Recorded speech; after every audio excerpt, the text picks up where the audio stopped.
Saya mohon maaf sebentar Pak, tadi cari apanya nggak dapat.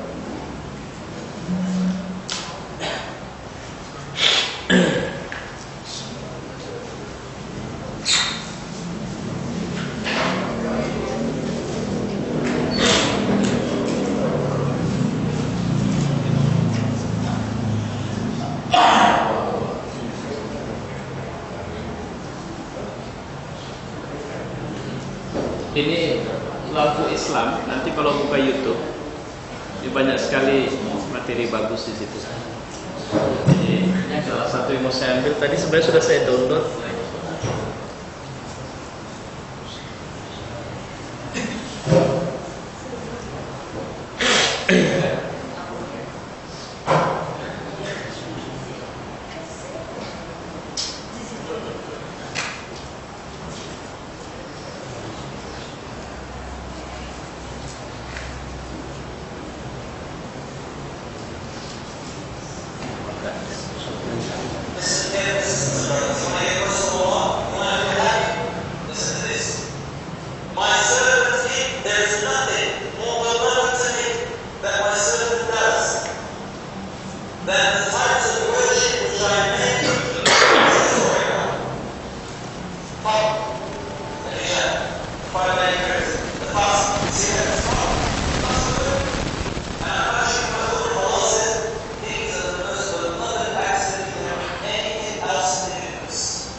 Bismillahirrahmanirrahim. Assalamualaikum warahmatullahi wabarakatuh. Alhamdulillahirabbil alamin wassalatu wassalamu ala asyrofil anbiya'i wal mursalin wa ala alihi wa sahbihi ajma'in. Qala Allahu ta'ala a'udzu billahi as-sami'il 'alim minasy syaithanir rajim. Bismillahirrahmanirrahim. Innallaha yuhibbut tawwabin wa yuhibbul mutatahhirin.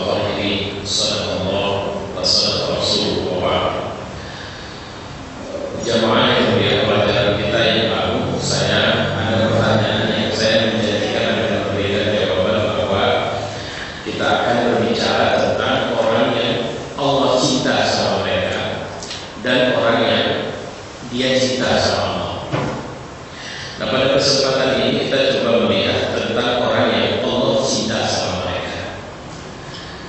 Kata-kata cinta itu lebih spesifik dari sekedar sayang.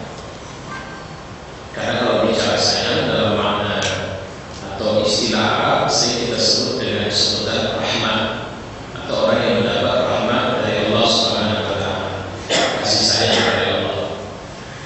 Cinta itu lebih spesifik. Secara personal, orang yang mendapat gelar sebagai Habib itu adalah Nabi Muhammad SAW. Tadi pelajaran yang kita dapat dari penjelasan yang kita sama-sama lihat tadi, ada dua indikator di mana akhirnya seseorang itu bisa mendapatkan cinta atau dia bisa memperoleh cinta Allah Subhanahu wa taala. Yang pertama, dia akrab dengan Allah melalui ibadah-ibadah yang disebut dengan ibadah fardu. Dan ini wajib. Jadi standar awal untuk mendapatkan cinta itu harus melalui kewajiban fardu kita. Gak ada alasan lain. Saya alhamdulillah kemarin perjalanan beberapa hari, tapi yang paling banyak sebenarnya memberi di samping Madinah tentunya memberi sentuhan, tapi Mekah itu ada banyak yang menarik saya temukan. Saya sudah pernah membuka memang, tapi saya temukan kembali suatu perjalanan yang lalu bahwa kedekatan kita kepada Allah itu tidak ditandai dengan seberapa dekat kita dengan Ka'bah. Jadi sentuhan, perasaan yang benar atau yang lurus itu tidak seberapa dekat kita dengan Ka'bah. Karena ukuran dekat atau jauh dari Ka'bah itu bukan ukuran makom kemuliaan yang Allah kasih sama kita. Sehingga kalau mau sholat misalnya, orang yang sholat persis di depan Ka'bah bukan orang yang paling utama. Kalau ukurannya itu, kita yang tadi sholat di sini bisa mendapat predikat lebih baik. Walaupun kalau bicara pahala, kita nggak bisa ngejar 100.000 kali untuk bisa melaksanakan ibadah seperti itu. Kita sholat isya, kita dapat pahala isya 1 kali. Kalau mereka yang di Masjidil Haram mendapat pahala isya sampai 100.000 kali per sekali sholat.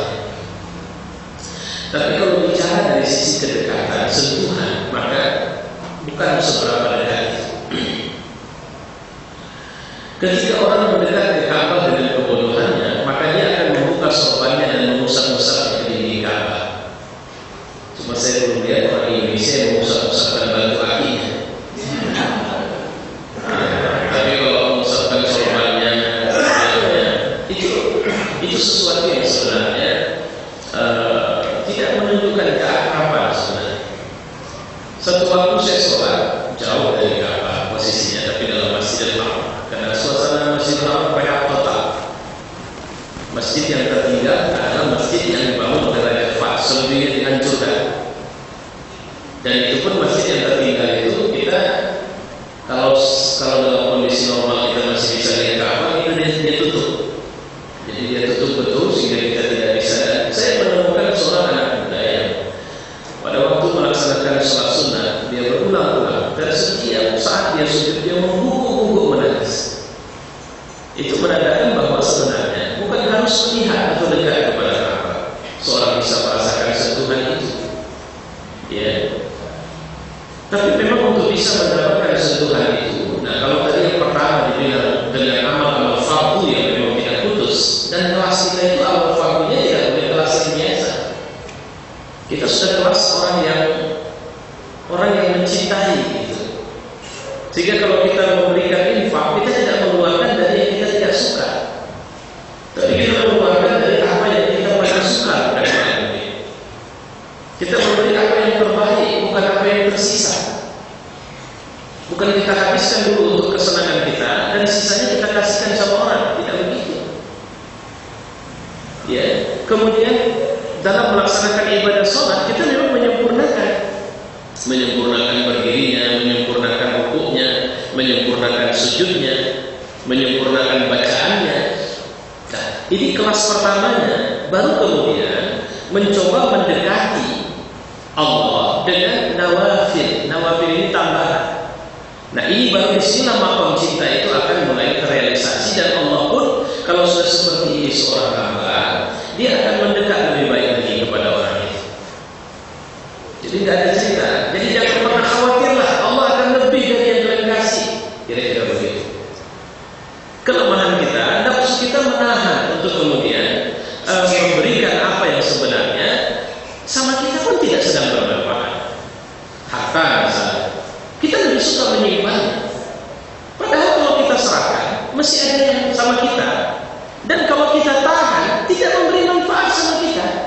Tapi apa yang membuat akhirnya kita tahan? Jawabannya bakhil. Jadi ada potensi bakhil dalam diri kita. Ada orang mau pinjam kendaraan kita.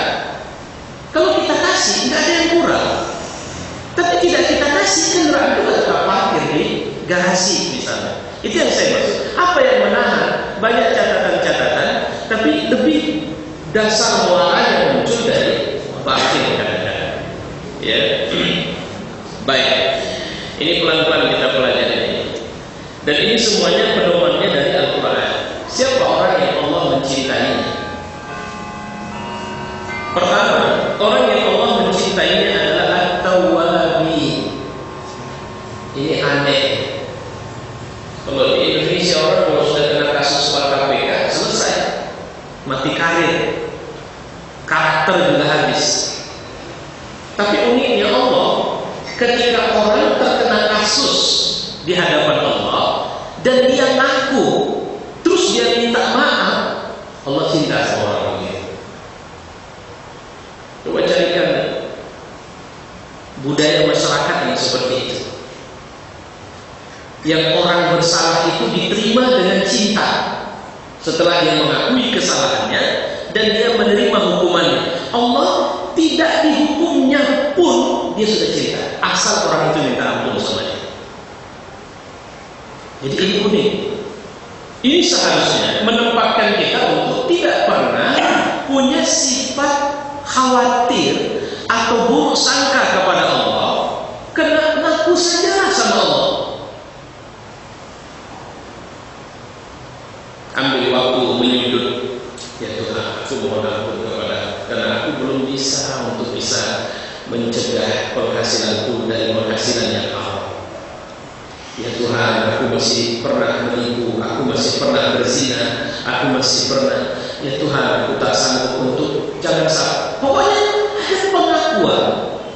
Yang pengakuan itu yang kebayang dia. Ini muatan tawabin yang dimauin Allah, sehingga akhirnya Allah mencintai kita. Ini kalau sempat gak kau ampunkan, selesai berarti. Gak ada bagian di akhirat. Coba bukan apa Tuhan, aku belum bisa mendamaikan nafsuku, di mana nafsuku masih sangat menginginkan semua kesenangan ini. Silakan lapor sama dia, jangan lari menjauh. Makanya ini mohon maaf karena masih baru sekali. Sangat aneh kalau ada orang mengira bahwa dia harus berangkat umroh atau haji, nanti tunggu baik. Kenapa dia tidak memahami bahwa perjalanan ke sana adalah dalam rangka perjalanan seperti seorang yang membunuh 100 orang itu, yang lantas kemudian bertanya kepada ustaz yang terakhir itu bilang, pergilah ke satu desa, di mana di desa itu akan membantumu untuk bertaubat, bukan membantumu untuk semakin kurang ajar. Maka dia pun menempuh perjalanan ke sana, tapi dengan izin Allah di tengah jalan dia terbunuh. Kenapa seorang yang berdosa itu tidak pergi ke sana dengan semangat dia mohon ampun kepada Allah? Karena memang kalau kita mau memperhatikan, lihat ini. Saya melihat bagaimana orang yang sampai saya lihat kayaknya sepertinya dia sedang merasakan dekat sama Allah, sehingga kebiasaan-kebiasaan buruk yang terjadi mungkin di negaranya atau di negeri kita, karena saya tahu betul itu orang Indonesia, dia tidak ada masalah. Sehingga kalau dia artis tinggi, dia buka baju, pulang dia tetap buka baju. Kenapa? Karena dia tidak datang dengan semangat ingin menyerah kepada Rabb-Nya. Orang kayak begini, nah itu yang disebut dengan la labbaika wa la sa'daik. Tidak ada sambutan, tidak ada keberuntungan sama Kau boleh masuk di semua masjid ini, tapi tidak ada pelayanan untukmu. Saya sering dan cenderung melihat bahwa pelayanan Allah itu kepada hati kita, bukan kepada fisik kita. Hati kita. Kalau kita merasakan sesuatu yang lebih baik, sentuhan-sentuhan, semua ruang, semua orbit di situ akan menjadi orbit pergumulan cinta kita dengan Allah Subhanahu wa Ta'ala. Ya. Jadi yang pertama, orang yang mendapatkan cinta dari Allah adalah At-Tawwabin. Ini sebagaimana disebut dalam surat Al-Baqarah ayat 222. Jadi unik ya. Kalau begitu jangan takut. Apa cara saya supaya saya tetap tergolong sebagai hamba yang tawwabin, hamba yang bertaubat kepada Allah? Saya perlu ingatkan bahwa taubat itu adalah pulangnya, mudiknya kita setelah kita terlalu lama jauh dari Allah.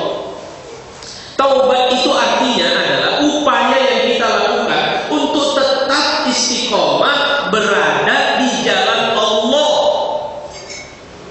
Dosanya mungkin A, tapi yang namanya taubat itu bukan dari A itu saja, semuanya. Si Anu selama ini punya kebiasaan mencari harta haram. Dia perempuan, tidak pernah pakai jilbab. Dalam rangka taubat dia pakai jilbab, dia sholat di awal waktu. Itu yang dimaksud dengan taubat, bukan cuma berhenti dari cari harta haram.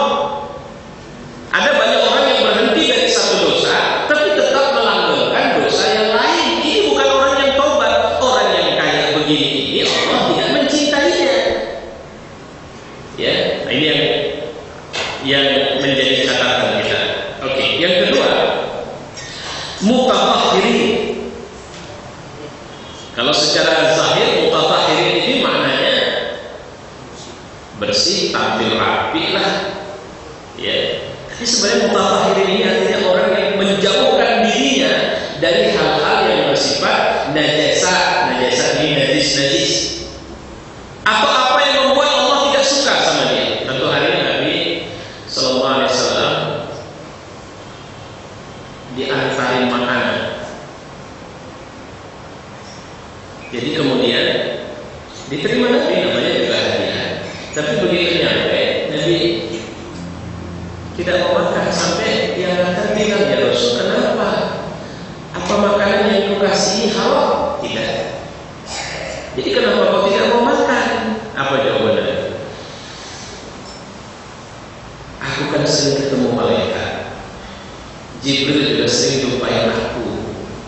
Aku nggak mau kalau dia jumpai aku, dia tersiksa dengan bauku. Jadi makanan ini ada bawangnya. Nanti nggak mau. Itu bentuk mutatahhirin, menjaga. Enak, tapi kalau dia menunjukkan bau yang luar biasa, dia tidak mau. Kenapa? Karena malaikat itu sensitif rupanya. Jangankan yang haram, yang makruh saja dia tidak mau dekat sama kita. Saya mohon maaf nih, bapak-bapak yang perokok. Malaikat paling jarang mau dekat sama rokok ya, bapak-bapak ini. Ya, karena bawang sama rokok itu lebih jahat. Rokok bukan bawang, lebih jahat rokok. Ya. Malaikat yang mana? Tapi ada malaikat yang memang mau tak mau terpaksa harus ikut sama kita karena nyata dia tugasnya. Itu sambil pakai apa? Pakai masker lah. Dan memang sensitif. Nah, sama dengan sensitifnya setan. Hati-hati ya. Setan itu jika ada media tertentu, dia mudah datang. Larang kalau mau. Dia sensitif sama cahaya. Setan itu sensitif sama patung, sama musik. Lihat tadi suara tadi. Kenapa Islam melarang lagu itu tadi katanya? Itu kenapa? Akhirnya dia bisa mengeraskan hatimu dan menyulitkanmu untuk kemudian melakukan nafilah. Nafilah itu artinya ibadah-ibadah tambahan. Jangankan tambahan wajib saja bisa tinggal. Jadi apa yang dimaksud mutatahhirin? Mutatahhirin itu artinya bukan pada posisi stabil, tapi dia berusaha terus untuk membersihkan dirinya. Orang yang kayak gini Allah cinta sama mereka. Baik, yang ketiga, al-muqsitin, orang yang berlaku adil, pertengahan. Kalau sholat jadi imam, nggak harus panjang-panjang kali. Imam masjid di Madinah itu ada, saya perhatikan, satu Imam Al-Zaini. Beliau itu suka kalau sholat, saya perhatikan dari sekian imam, yang paling suka panjangkan rukuk itu beliau. Kalau sudah rukuk, Allahu Akbar, lama betul ini. Terpindah juga gitu. Kalau sempat ada yang mau penyakit ini, sempat dia ikut berdiri, mungkin ada tempat cari kursi atau duduk ke bawah. Jadi muqsitin ini bukan dalam masalah hukum, memutuskan hukum saja, tapi berlaku adil yang dimaksud di sini sampai mengimami sholat. Untuk pelajari dulu, ini siapa yang ikut sholat sama? Saya kalau sholat di kantor, apa saya harus memperbanyak zikir? Subhanallah, tahlil, apa semua habis zuhur, bisa ditinggal jamaah saya. Itu maksud pertengahan. Ya. Kemudian dalam memberikan taklim, kalau dia ustaz, dia harus bersikap muqsitin. Jadi orang yang tidak mau ada masalah dari semua tindakan. Ini bentuk dan model manusia yang juga Allah cinta kepada mereka. Ini sebagaimana disebutkan dalam surat Al-Maidah ayat 42. Bersikap adil dalam berpakaian. Mungkin dia punya pakaian mewah, tapi kemudian orang-orang yang bersamanya tidak berpakaian mewah, maka dia memilih pakaiannya tidak menjauh atau tidak membuat dia berbeda. Makanya ada istilah dalam Islam, pakaian disebut dengan syurbah. Itu haram hukumnya. Kenapa haram? Pakaian itu bisa jadi benar, boleh. Secara syariat dia dibenarkan, tapi memunculkan perhatian sehingga kemana dia jalan orang jadi pusat perhatian sama dia. Mungkin kalau jilbab gayanya yang macam-macam itu dilarang dalam Islam. Atau pilihan warnanya dibuatnya yang mentrek supaya semua kemanapun dia pergi, semua orang menatap ke arahnya. Itu pakaian yang dilarang dalam Islam. Kecuali orang tertentu seperti raja. Kalau raja memang ada pakaian di waktu tertentu yang dia bisa memakainya. Ya, baik. Kemudian al-muttaqi, orang yang bertakwa. Siapa yang dimaksud dengan orang yang bertakwa? Orang yang bertakwa adalah orang yang sangat atau wiraki, kalau menurut tafsirnya Ibnu Abbas. Seperti seorang yang berjalan di satu jalan di mana di situ banyak jarum atau banyak duri, maka dia pasti akan hati-hati. Orang bertakwa itu adalah orang yang tidak menutup dia berfungsi atau hidup di semua tempat, tapi dia hati-hati melanggar perintah Allah Subhanahu wa taala. Jadi mau jadi apapun tidak ada masalah. Mau jadi penyanyi silakan, tapi jangan melanggar perintah Allah di sini. Mau makan apa? Mau makan apa silakan, tapi jangan makan makanan yang Allah tidak suka kita memakannya. Kalau sampai pada tingkat takwa ini sebenarnya makan makanan di tempat di mana orang susah tidak pernah bisa makan di situ. Itu orang muttaqi. Itu sifat yang dibangun oleh Umar bin Khattab. Ini kami berikan di kisah dari negeri kami. Apa ini? Ini makanan khas. Makanan khas bagaimana? Oh, ini cuma dimakan oleh para petinggi, para bangsawan. Umar lantas bilang, kalau cuma dimakan oleh para bangsawan, lantas Rasulullah aku makannya. Kau pikir aku siapa? Sekarang gini aja, bagaimana caranya kalian memikirkan sebuah program agar makanan ini menjadi makanan yang biasa dimakan oleh semua orang, walau orang miskin sekalipun, baru nanti antar makanan ini sama. Itu bentuk takwa. Jadi yang harus kita pahami, jadi takwa itu tidak sederhana, bukan sekedar menjalankan perintah, meninggalkan larangan. Perintah di sini sampai yang apa yang namanya sunnah, nafilah, mandubah itu dia perhatikan. Yang dilarang itu sampai kepada yang makruh itu dia perhatikan. Nah, itu bentuk-bentuk takwa. Ya, baik. Kemudian al-muhsinin, orang yang suka berbuat kebaikan.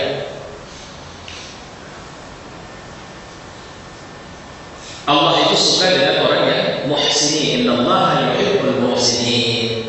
Allah suka dengan orang-orang yang apa? Muhsin. Muhsin ada ada orang yang dia ada kondisi di mana kita tidak enak. Makanya Allah suka sekali ingin seorang ketika dia berhubungan dengan istrinya. Atas kemudian setelah berhubungan dia kemudian mandi, walaupun airnya sangat dingin, tapi dia melakukannya karena dia ingin mendekat kepada Allah. Allah suka sekali dengan orang seperti itu. Saya melihat muhsin itu di wilayah itu. Kenapa? Karena anta'budallaha ka'annaka tara. Dia beribadah kepada Allah karena dia melihat Allah seakan-akan. Fa in lam takun tara fa innahu yara. Kalau dia tidak bisa melihat Allah, Allah melihatnya. Sehingga boleh nggak saya berwudu sekali saja? Seorang muslim dia akan berwudu seperti yang disuruh. Wah, itu air bah ini penuh semua. Kalau gitu boleh nggak saya mengambil semua ini? Atau boleh nggak saya boros-boros untuk kemudian mengambil air karena ini sungai? Seorang muslim dia mengambil sebatas keperluan. Kenapa? Karena di semua urusannya dia sadar Allah bersamanya dan melihat. Itu muslim. Yang suruh saya kalau di kamar mandi sendirian boleh nggak pakai apa? Nabi tidak jawab boleh atau tidak. Nabi cuma jawab apa? Di tempat seperti itu kau lebih pantas malu kepada Allah. Nah, sikap apa yang membuat akhirnya kita malu? Ihsan.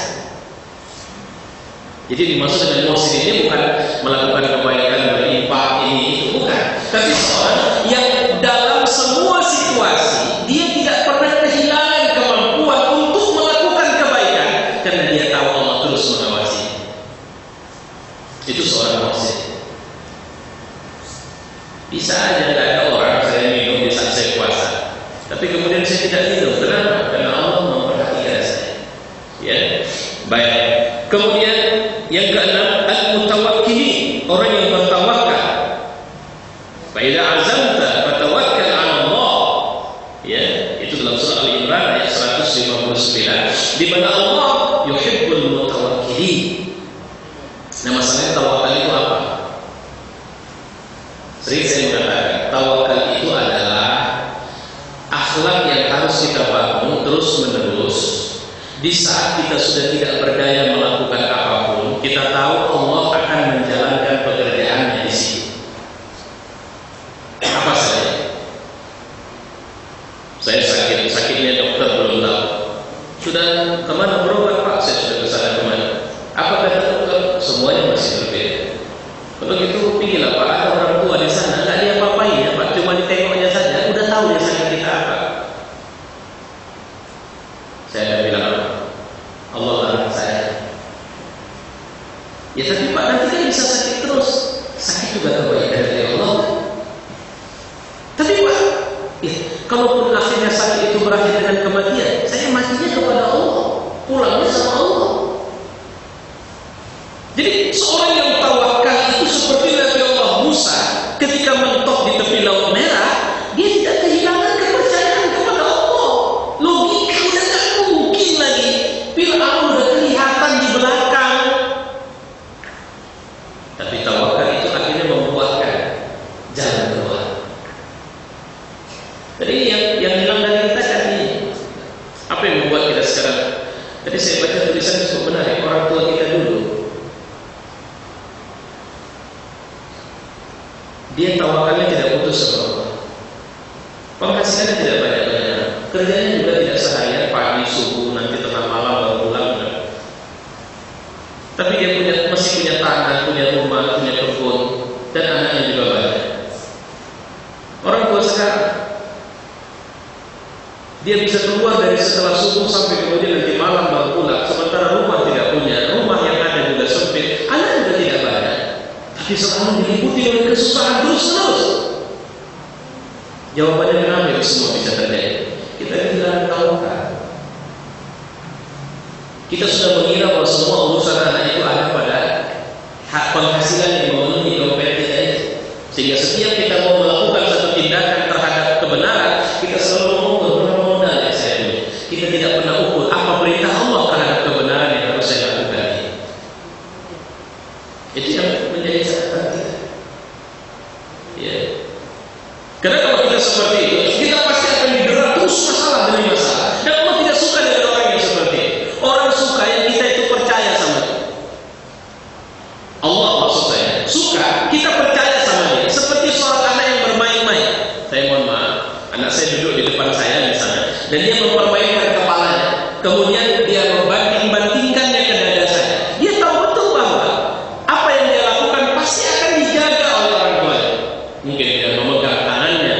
mungkin kemudian dengan memeluknya, menciumnya, tapi dia tidak kehilangan kepercayaan. Atau sama seperti seorang anak yang ketika dia masih kecil dilemparkan. Saya punya hobi dulu begitu. Anak-anak saya kecil itu nyaris semuanya dapat jatah. Saya suka mengangkat, melemparkan setinggi-tingginya. Ya, apa yang terjadi? Ada bapak ibu punya kebiasaan. Ketika kita lemparkan anak kita itu setinggi-tingginya, adakah ketakutan pada saat dia jatuh? Yang terjadi dia malah tertawa, terbahak. Kenapa? Karena dia yakin, dia tahu betul orang tuanya akan menampungnya, menangkapnya. Apa yang terjadi sama kita? Di saat kita mengalami masalah dalam hidup dan terus mengalami proses, kalau mungkin turbulensi atau jatuh, kita panik, kita bingung, kita tidak tahu kenapa, karena kita tidak yakin Allah akan menampung kita. Itu yang dimaksud dengan tidak tawakal. Padahal Allah akan tampung.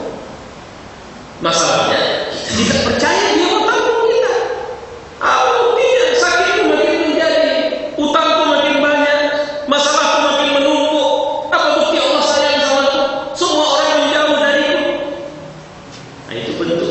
Padahal Nabi, itulah kenapa Nabi selalu mengikuti semua urusan hidupnya dengan memperbanyak salat. Karena itu bagian dari memperkuat tawakal kepada Allah.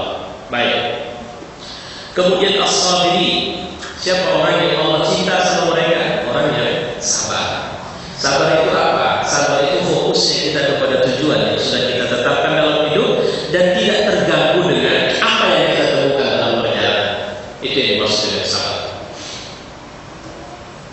Ustaz, saya banyak kali sholat khusyuk, sabar itu. Karena untuk bisa sampai pada maqam yang mau itu butuh sebuah pertahanan.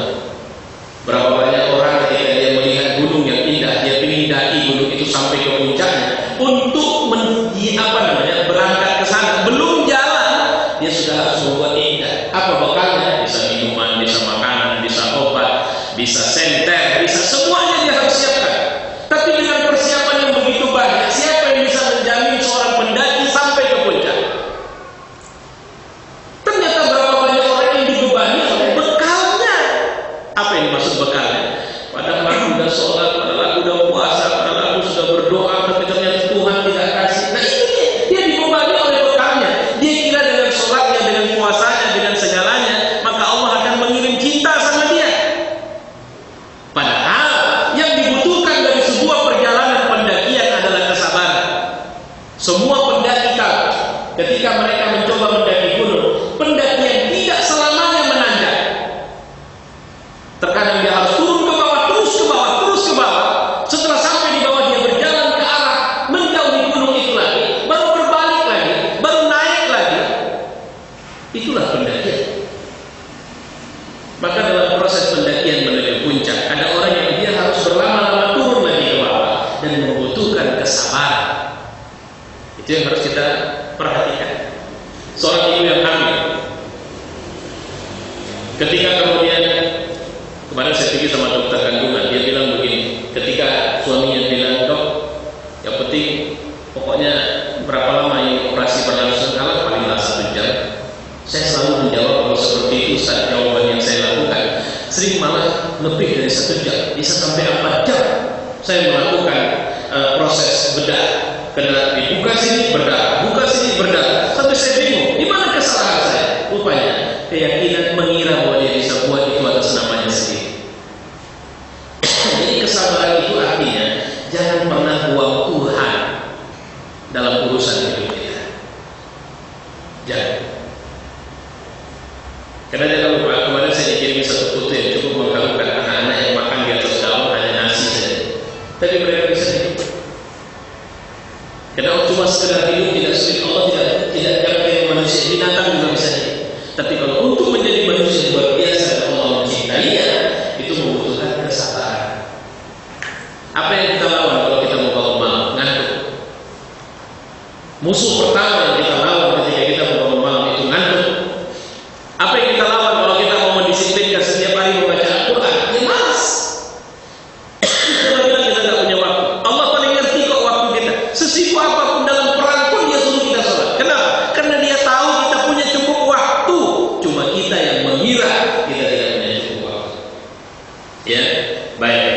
Kemudian siapa lagi? Orang-orang yang mengikuti Rasulullah. Mengikuti di sini artinya adalah ittiba syariat. Orang-orang seperti ini adalah orang-orang yang, makanya al-Islam pada arti bahwa saya diumari waktu badul murawa. Maka beruntunglah orang-orang yang diasingkan di akhir zaman, yang mereka tetap mengikut sunnah Nabi di saat orang-orang meninggalkan. Karena Allah mencintai orang-orang yang masih melakukan upaya menegakkan sunnah Nabi di saat orang meninggalkannya. Dalam ibadah apa sunnah Nabi yang mulai hilang? Iktikaf kalau bulan Ramadan. Apalagi sunnah Nabi yang sudah mulai mau hilang di masyarakat kita. Banyak sebenarnya sunnah Nabi yang sudah mulai kita tidak ikuti. Malah ada yang tidak perlu kita buat, yang tidak disuruh kita lakukan.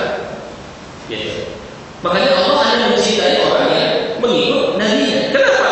Kenapa harus mengikut Nabi-Nya baru dicintai? Karena qul in kuntum tuhibbunallaha fattabi'uni. Kalau kau cinta sama Allah, ikutlah. Aku di sini adalah Muhammad SAW. Jadi kalau begitu apa yang kita pelajari dari Nabi? Ibadahnya. Apa yang kita pelajari dari Nabi? Bagaimana dia mengatur muamalah hariannya. Ya, baik. Kemudian orang yang berperang di jalan Allah. Alladzina yujahiduna fi sabilillah. Makna yujahiduna fi sabilillah artinya orang yang tetap punya komitmen untuk menegakkan hukum Allah di saat orang-orang ingin menghancurkan. Indonesia sekarang sibuk dengan cerita ISIS. Saya juga heran. Kemarin saya ceramah di Polda, ada seorang perwira tanya sama saya, gimana fenomena ISIS menurut Ustaz? Saya bilang, saya juga ada, saya baru pulang. Begitu pulang tadi saya masuk kantor ini, saya tengok di depan kantor bapak itu spanduk ISIS sudah besar bilang, kita lawan ISIS, kita anti teroris ISIS. Ada apa pokoknya di Indonesia? Coba tanya sama semua orang Indonesia apa mereka ikut ISIS atau tidak? Apa mereka setuju ISIS atau tidak? Kita harusnya jujur saja, saya bilang. Setiap bicara ISIS, lihat, tidak ada propaganda atau informasi tentang ISIS melalui video atau apapun yang kita lihat, kecuali ini yang oleh orang saja katanya. Kalau itu memang negara, kan mereka butuh dukungan semua umat Islam dunia. Pasti yang mereka akan upload ke media atau dunia maya itu lebih banyak tentang bagaimana mereka membicarakan konsepsi negara Islam yang mereka pahami ini. Sehingga ulama-ulama mereka bicara, marilah ikutlah kepada kami karena kami menegakkan negara daulah Islamnya. Akan kita bayangkan, tapi sekarang satu pun video saya belum pernah temukan ceramah dari tokohnya yang menceritakan ini loh negara yang sedang kami tegakkan. Mari bergabung bersama kami. Tidak ada. Yang muncul cuma yang beli orang, nampak kepala orang, pakai pisau kecil, pakai pedang, pakai ini. Sekian orang disembelih seperti ternak. Siapa yang bisa terima? Itu yang harus kita khawatirin. Maka ISIS ini disepakati oleh ulama dunia itu sebagai anomali atau memang itu penyakit yang diinjeksikan ke dalam tubuh umat Islam. Ketika Irak kondisi Sunni hampir menang melawan orang Syiah, ISIS muncul. Di Syria ketika mujahidin sudah mulai bersatu, ISIS muncul. Di Libya ketika umat Islam dalam hal ini Sunni hampir mengalahkan pemerintah sekuler, ISIS muncul. Di Yaman benar ISIS muncul. Syukur alhamdulillah strategi yang dibangun oleh negara-negara Arab yang masih Allah pelihara di bawah komandonya Saudi Arabia kemarin melakukan gempuran terhadap Yaman, dan itu alhamdulillah kita memberi support kepada mereka. Semoga Allah jaga Yaman, kalau nggak bisa selesai. Makanya ISIS bukan wakil umat Islam. Itu yang harus kita garis bawah. Jadi saya akan sadar tiba-tiba kok ada yang ISIS ini. Kemarin waktu ada Al-Qaeda, ini Al-Qaeda, ini Al-Qaeda. Sekarang begitu ISIS. Ini ISIS, nanti tak muncul istilah lagi. Orang-orang ini juga. Gitu. Terus dia tanya sama saya, tapi Pak Ustaz, kenapa banyak umat Islam bergabung juga seperti dari negara kita? Pak, di negeri kita ini banyak orang lurus, Pak. Ketika dia melihat ada orang yang bergerak di jalan Allah, dia cuma melihat itu saja. Dia tidak dalam. Hingga akhirnya dia bergabung dan dia tidak tahu apa yang terjadi. Padahal sebenarnya dalam jihad yang dibutuhkan adalah kedekatan dari ulama dan mempertanyakan fatwa mereka. Maka mohon maaf saya ketika bicara jihad fi sabilillah, ini orang yang Allah cinta, tapi bukan begitu. Nabi sendiri tidak boleh membunuh orang dengan suka-suka. Tawanan itu tidak boleh diperlakukan dengan kasar.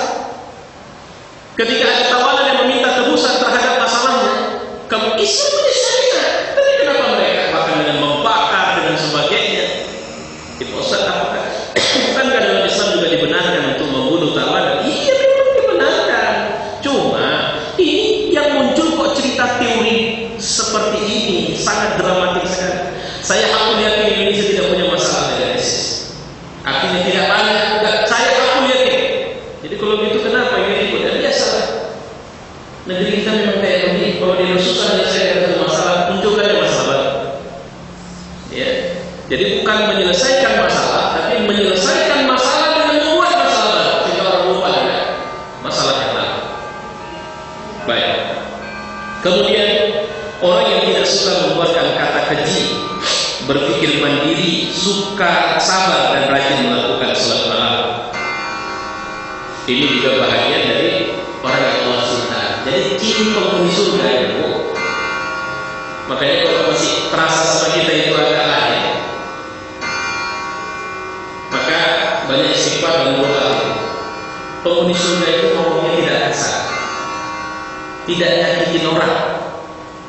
Beda ya, saya perlu ingatkan, tegas sama kasar itu ya. Kalau tegas itu berbeda. Kasar juga, kasar itu jelas dia merusak hati. Kalau tegas dia menutup peluang orang main-main di situ. Ciri penghuni surga kalau dia bicara tutur katanya santun, bahkan kepada musuhnya sekalipun. Ya. Kemudian dia punya kebiasaan, di sini disebutkan rajin melakukan salat malam. Ini di antara Allah. Di mana Allah tak suka sama dia? Orang dia sering bangun di saat Allah turun. Datang. Kita nggak pernah dikenal Allah, tiba-tiba merasa dikenal Allah juga aneh. Makanya siapa yang datang ke Makkah, Madinah atau ke Makkah, Masjidil Haram, ke depan Ka'bah, Allah tidak lihat status mereka. Karena kalau cuma ingin masuk ke dalam Ka'bah, Jokowi bisa masuk asal atas permintaan kepada Raja Arab, saya Presiden Republik Indonesia, saya mau masuk ke dalam Ka'bah, nggak sulit. Tapi pertanyaannya, apa rupanya hebatnya kalau sudah masuk ke dalam Ka'bah? Orang-orang Arab yang belum masuk ke dalam Ka'bah, mereka nyimpan barang-barang mereka di dalam Ka'bah. Jadi saya cuma mau ingatkan kepada kita bahwa dekat sama Allah itu bukan status kita di antara makhluk. Tapi kalau status kita bagus, apa tanda Allah sayang sama kita di sebuah posisi? Tandanya orang-orang yang berada di bawah amanah kita itu senang sama kita. Itu tanda Allah sudah senang sama kita. Bapak mimpin sebuah perusahaan, kemudian orang yang Bapak pimpin di situ sayang, senang banget kalau saya. Nah, itu karena Allah sayang sama Bapak. Anak-anak di rumah, anak-anak itu, saya kemarin ada sepasang suami istri yang anak mereka juga ikut berdua. Saya lihat sampai saya bilang, ya Allah, nikmat. Istri saya bilang nikmat sekali lah mereka ya Bang. Kenapa? Begitu bagusnya hubungan mereka dengan anaknya, hormatnya anaknya sama dia. Maunya kita kalau sampai tua seperti inilah perlakuan anak, hormatnya sama kita. Saya bilang sebenarnya itu tanda Allah sedang sayang sama itu orang tua, karena anaknya hormat. Pertanyaan Ustaz, kalau gitu Nabi Nuh Allah tidak sayang dong sama dia, karena siapa bilang anaknya tidak hormat sama dia? Anaknya cuma mau bangkang sama Allah Subhanahu wa Ta'ala. Coba, adakah kalimat oh, memang Bapak tak beresnya tahu? Sebenarnya kalau bisa kubunuh, nggak ada. Coba carikan kalimat itu. Tapi kenapa anaknya tidak bersama dia? Jawabannya, anaknya tidak setuju dengan ajaran yang dibawa ayahnya. Itu yang harus kita paham. Ya. Jadi ketika muncul ini, yang muncul tetap kalimat-kalimat santun. Kenapa? Karena sampai jelas anaknya meninggal sekalipun, Nabi Nuh tetap memanggil anaknya dengan ya bunayya, wahai anakku, kemana? Tidak ada putus asa. Jadi tidak berubah, tidak rusak hatinya. Kemudian, saya pikir masih banyak yang lain sebenarnya. Cuma saya bacakan ringkas. Orang yang memiliki sifat malu dan santun, ini juga Allah cinta. Orang yang rajin salat malam, bersedekah dan tidak takut mati di jalan Allah, ini juga orang yang Allah cinta. Orang yang saling mencintai di jalan Allah, kalau jangan mengatakan yang dipacar. Yang dimaksud dengan saling mencintai adalah karena dia mencintai Allah, maka aku mencintai. Ya, ini juga Allah suka. Orang yang mencintai amal yang diwajibkan kepadanya, dia enjoy dengan semua kewajiban yang diberikan kepadanya. Ini juga Allah cinta sama mereka. Orang yang banyak mengingat mati, ini juga Allah cinta sama mereka. Dan orang yang mencintai apa yang dicintai Allah dan Rasulnya, dan membenci apa yang dibenci Allah dan Rasulnya. Nah, ini kalau orang patokan hidupnya sudah sederhana, udah gak ada yang lain-lain. Dan biasanya kalau sudah begini, dia pasti paham hukum Islam. Karena gak mungkin dia mencintai apa yang dicintai Allah kalau dia gak tahu. Maka bagaimana cara untuk akhirnya kita mencintai apa yang dicintai Allah, membenci apa yang dibenci Allah dan Rasulnya? Maka caranya kita harus mengetahui hukum Allah. Jika akhirnya ngomong, berbuat, pergi, membuat majelis, kita akan menghubungkan dengan Allah. Sehingga semuanya karena Allah, tidak ada. Nah, ini makom orang yang paling tinggi yang dicintai Allah SWT. Saya pikir ini Allah mudah-mudahan Allah beri keberkahan kepada kita. Wassalamualaikum warahmatullahi wabarakatuh. Ada masukan pertanyaan? Silakan. Silakan. Assalamualaikum warahmatullahi wabarakatuh. Salam. Ada 18 perbuatan agar kita dicintai oleh Allah SWT. Jadi kita mengatakan tentang masalah jihad. Salah satu, Allah mencintai orang yang berbuat jihad. Nah, jihad ini apakah terbatas dengan perang saja? Berjihad. Jihad ini kategori umum, istilah umum yang sebenarnya banyak. Bapak mencari makan, rezeki bapak halal. Banyak cara, orang banyak yang memberi tips yang nggak betul yang bapak tahu. Jadi apa itu dosa? Dosa adalah sesuatu yang kita kalau melakukannya kita agak senang, nggak enak di hati, mengganggu, nggak nyaman. Atau kalau orang lain tahu kita malu, itu dosa. Jadi bapak contoh kalau supir angkot, uang jauh dekat berapa? 4.000, orang kasih 5.000, begitu kasih langsung nyok 1.000, haram hukumnya. Pom bensin, penyakit pom bensin Indonesia. Ya, selalu dia pada posisi lebih sering uang kita yang dibulatkannya ke atas, sehingga duit kita yang betul. Nah, pertanyaannya halal. Ketika tidak halal, itu artinya itu rezeki cuma sama dia. Kalau kita mungkin pada posisi ya udah nggak masalah gitu kan. Kalau nggak masalah, habnya bisa jadi mubah saja, atau bisa jadi amal ibadah kita. Tapi kenapa kita pula bersedekah sama orang yang punya pom bensin? Nah, ini yang aneh. Kemarin saya dengar cerita seorang bapak, bagaimana di Jepang, kata dia, saya tinggal 26 tahun di Jepang, kata dia. Saya pernah naik mobil nabrak tik kucing. Jadi begitu saya tabrak, saya buka baju saya seperti biasa orang di Indonesia, dia tutupin. Tapi begitu dia tutupin pakai kain itu dan dia bawa, orang dari mobil lain turun dan memanggil dia. Bentar tuh, dia telepon. Rupanya teleponnya apa? Dinas sosial. Dinas sosial itu akhirnya segera datang bawa skop sama bawa tempat mayat kucing ini dan menguburkan. Jadi kucing mati di tengah jalan itu tanggung jawab negara. Kalau kita orang mati, tak jelas sama siapa. Ya. Nah, jadi kembali kepada saya mohon maaf, saya kehilangan ini. Kembali Pak, coba ingatkan saya. Jihad. Iya. Jadi ketika kita bicara jihad dalam makna perang itu kita. Dalam satu buku Jundullah Imam Sa'id Hawla itu ada jihad ada jihad nafs. Jadi jihad itu adalah proses di mana kita sedang ingin mencapai sesuatu yang Allah ridho, dan proses menuju situ yang disebut dengan mujahadah. Ketika jihad itu adalah protek terhadap serangan yang bisa merusak Islam, itulah yang bisa muncul dalam wujud perang. Makanya seorang ahli ketika dia menuliskan ilmunya itu bagian dari jihad. Makanya tinta ulama itu setajam pedangnya para mujahidin di medan perang. Kalau dia pedang atau pistol atau apapun. Ada jihad lemah. Apa jihad lemah? Itu saya bilang tadi. Bapak bertahan untuk tidak mau terima rezeki yang tahu. Mak saya pernah cerita tentang abah dia. Jadi dulu kerjanya cuma jualan minuman di jalan. Dan dia berteman dengan seorang rekening. Temannya rekening, sahabat dia. Itu orang yang begitu baik sama dia.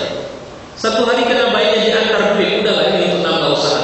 Dia sampai minta-minta ampun, tidak mau. Mohon maaf, bukan aku tidak suka, bukan aku tidak mau, tapi sudah cukup. Nggak ada yang perlu tambah, supaya jangan sakit hati si rentenir ini sama dia, temannya ini. Jadi cara nolaknya itu sampai dia peluk-peluk apa semua enggak. Tapi sampai rumah dia bilang, alhamdulillah. Kenapa? Hampir saja rezeki haram masuk ke rumah kita. Itu jihad.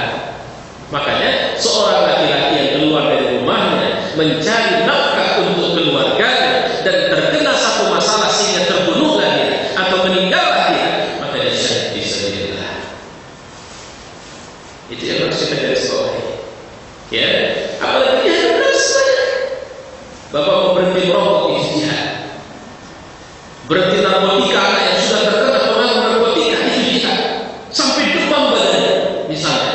Dia butuh itu sampai demam dia, tapi kemudian dia tahan jangan sampai dan akhirnya dia mati. Itu dia. Ini ada toke properti mungkin datang, bos properti. Dia buat bangunan sekian ruko atau sekian rumah di lokasi orang Muslim. Ya, penyakit ini kalau jual sama orang Muslim kan banyak pikiran juga. Tapi kalau jual sama Cina itu harga bisa lebih tinggi, proses lebih mudah. Asal mau jual sama saya. Tapi kalau sempat dia kasih sama kafir, pasti akan ada satu orang kafir jadi warga di sini. Sementara ini bisnis, bisa nggak saya pisahkan bisnis dengan ini? Nah ini, maka menjadi seorang pengusaha sekalipun kita harus menjadi seorang penjahit. Yakin rezeki Allah akan. Ya. Cuma kadang-kadang kita kan nggak peduli. Dulu bukan masalah rumah. Ialah akhirnya orang mudah sekali melakukan kerusakan atau hilang budaya. Kampung-kampung yang semula itu Muslim berubah karena sebab hal-hal yang seperti itu. Sama dengan pemerintah di kota Medan misalnya, ketika dia membenarkan ada satu kawasan pusat perbelanjaan, saya sebenarnya bilang kalian bisa di dewan itu untuk membuatkan perdanya bahwa setiap kawasan pusat perbelanjaan wajib ada sarana ibadah. Saya nggak tahu kemarin ada keluar pernyataan dari menteri apa, saya nggak tahu, mungkin saya minta klarifikasi juga. Wajib bus-bus antar atau jauh itu berhenti di waktu-waktu sholat. Apa ada? Tadi yang sudah dengar ya? Ada edaran yang dikeluarkan oleh dirjennya meminta agar bus, misalnya kalau dia berangkat malam dari Aceh menuju Medan, wajib waktu sholat subuh berhenti. Kalau tidak bisa kena kasus itu apa yang izin apa semua. Saya kemarin baca melalui sosial media, cuma saya belum klarifikasi.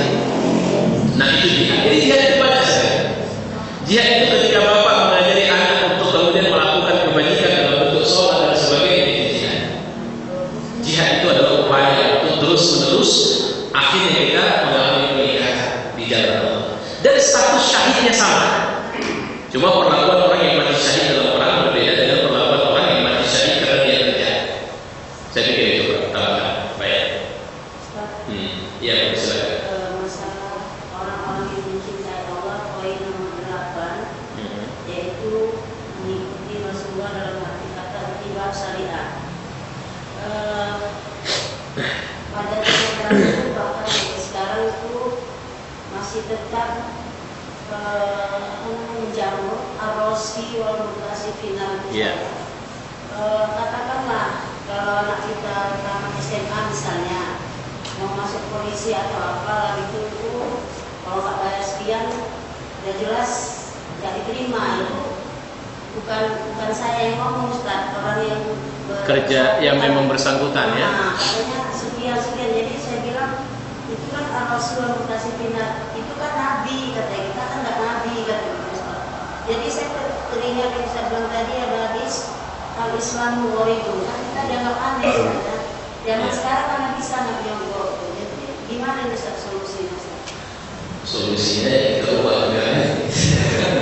Sementara yang di atas itu memang. Jadi begini, sampai pada tingkat kita tidak tahu lagi bagaimana jalan keluar menuju kebenaran, di saat itulah Allah akan mengirimkan jalan keluar. Selama kita percaya. Saya ada hadis pernah saya baca. Allah tidak akan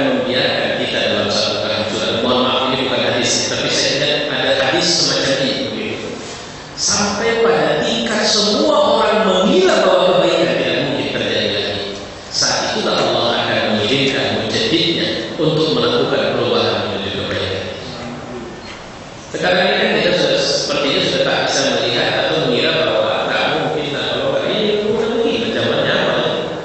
Di zaman Nabi itu begitu cara berpikir orang ini. Apalagi jadi yang dibutuhkan itu cuma ummah, adanya orang yang tetap. Jadi begini, ambil porsimu dalam agama ini. Kalau ternyata kau tidak mampu menyelamatkan masyarakatmu, maka selamatkan keluarga.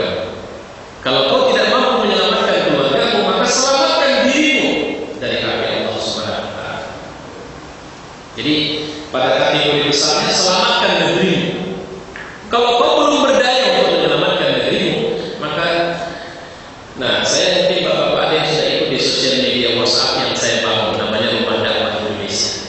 Kemarin, tapi di grup yang lain saya sempat marah dengan seorang yang nge-posting tentang peristiwa wafatnya Rasul. Jadi ini orang setelah dia posting kemudian diprotes oleh seorang ustaz. Kayaknya bukan begini ceritanya. Terus ustaz yang satu protes lagi. Harusnya Anda kalau sudah nge-posting kasih tanggung jawab ini atau sumbernya dari mana. Ini orang kayaknya dia bilang begini, yang penting kan pelajarannya, bukan ceritanya. Nah, saya baca waktu di Mekah, saya ngikut, akhirnya saya masuk, saya bilang memberikan sebuah pelajaran tapi berdusta atas nama Rasulullah itu bukan pelajaran baik. Karena seorang yang berdusta atas nama Rasulullah, maka dia wajib mengambil tempatnya di neraka. Jadi jangan asal-asal berita-berita yang penting akhirnya membuat orang menangis, tidak bisa, tidak boleh asal-asalan. Dia menceritakan bagaimana terharunya Jibril melihat Nabi meninggal sampai Jibril berpaling, kemudian Fatimah Az-Zahra, Ali bin Abi Thalib di situ dan mana Aisyahnya? Kata Ustaz Yasa, pada Nabi meninggal di atas pangkuan Aisyah, bukan Fatimah. Jadi kedustaan dibangun. Yang penting kita pelajaran tentang kematian. Oh tidak boleh. Dia suruh coba merujuk kepada buku-buku sirah Nabawiyah. Saya jawab, semua sirah Nabawiyah yang muktabar saya sudah baca dan tidak ada riwayat seperti ini. Kau dapat dari mana ya? Dia tidak jawab. Nah ini hati-hati kita kalau kita ikut grup di sosial media, hati-hati dengan copy paste. Kenapa? Isinya belum tentu kebenaran. Kita asal saja copy paste. Ya, sama seperti ingat surat berantai dari zaman saya anak-anak sampai sekarang masih ada ya. Tentang mimpi seorang penjaga kubur Nabi SAW akan terjadi begini. Apa urusan? Dan itu bukan mimpi kalau mimpinya benar. Misalnya, jika pun mimpi dia memang benar dan dia memang adalah benar, tapi tukang jaga kubur Nabi itu siapa? Jadi itu tadi gitu, yang begini-begini masih laku sama kita, berita-berita hoax. Atau sama seperti di Mekah ada turun malaikat dari langit, kan ada videonya yang turun malaikat kemudian sampai ke atas Ka'bah, wah disuruh ketangkap, itu bohong itu. Kalau memang benar malaikat, kenapa rupanya? Apa rupanya cuma seekor malaikat? Kalau pakai, mohon maaf saya bahasa sampai kasar saya ngomong, apa cuma satu malaikat? Ribuan miliaran malaikat, triliunan ada di depan Masjidil Haram atau di atas Masjidil Haram. Kenapa cuma satu yang ngomong? Ternyata hoax. Jadi ini orang-orang lemah yang rusak. Kenapa hoax? Masa bisa dari luar dia dapat gambarnya tiba-tiba udah masuk ke depan Ka'bah? Siapa yang ambil video? Kayaknya ini drama yang sedang dibuat, direkayasa. Jadi umat Islam yang lemah dilemah-lemahkan dengan cara begitu. Sama kayak bapak mungkin agak goncang juga ya. Misalnya saya punya baju cincin ini. Misalnya ini contohnya. Ini Pak kemarin 7 kali saya tahu, 7 kali saya gesekkan ke dinding Ka'bah ini. Jadi berkahnya gede. Kalau bapak mau beli nggak masalah, saya kadang butuh duit, nggak banyak ya. Cuma sekian saja. Wah bapak pasti akan melihat ini nilainya tinggi. Dia digesekkan ke Ka'bah di tanah besar. Wah ini oke lah kalau dia goncang dia ada itu. Padahal tidak boleh. Yang harus jadi syariat itu adalah sunnah Nabi SAW. Saya pikir itu. Baik, ada lagi? Cukup? Ya. Bukan hadis, tapi macam riwayat kalau asalnya dari Isa Ramadan. Ketika Rasul berdoa, ya Allah, kalau Kau tidak bantu kami, maka tidak ada lagi menyembah Engkau. Jadi di situ kalau saya Apanya sekarang masalah? ya Ustaz bilang tadi kalau kalau kita berusaha dari akronolog kita berusaha tidak melakukan perbuatan baik dari dalam satu keadaan seperti itu. Ya udah ditambah saja. Pak, maksudnya tadi saya bilang itu, kalau saya bilang kan itu kan hadis. Memang itu macam dari riwayat Kang Badar gitu. Iya, satu masukan saya. Ya, Ustaz bilang Iya. bukan hadis. Ustaz bilang kan bukan hadis. Ya, enggak. Kalau beliau menyatakan, saya anggap satu masukan. Karena saya belum nyambung Pak, masalah ini. Saya belum nyambung. Jadi, karena bukan saya yang nyambung, bukan tidak. Memang saya juga agak sedikit belum fokus ya. Ibu ada pertanyaan? Tidak? Cukup? Kita tutup? Ya. Ada sepertinya ya? Cukup ya? Baik, kita tutup. Alhamdulillah, wassalatu wassalamu ala asyrafil anbiya'i wal mursalin wa ala alihi wa sahbihi ajma'in.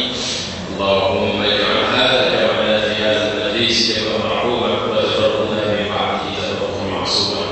Rabbana atina fid dunya hasanah wa fil akhirati hasanah wa qina adzaban nar. Wa sallallahu wa sallam ala Muhammadin wa ala alihi wa sahbihi ajma'in. Walhamdulillah rabbil alamin.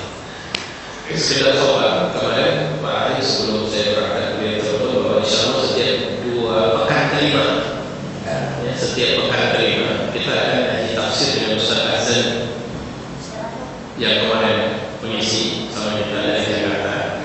Tadi saya baru kontak, memang saya minta kalau bisa bahannya juga dihantar sebelum beliau di sini. Insya Allah nanti mungkin kalau saya kira Mei sudah ada pekan kelima, sudah bisa kita insya Allah diskusikan dengan beliau. Saya pikir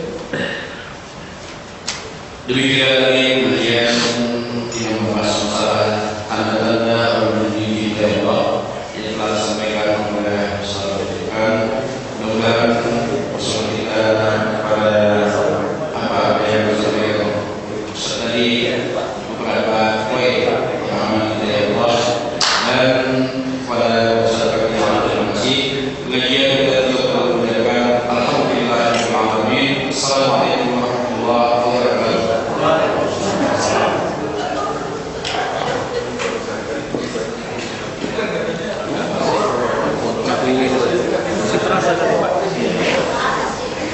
Langsung sini Madinah kita Kuala Namu naik Saudi.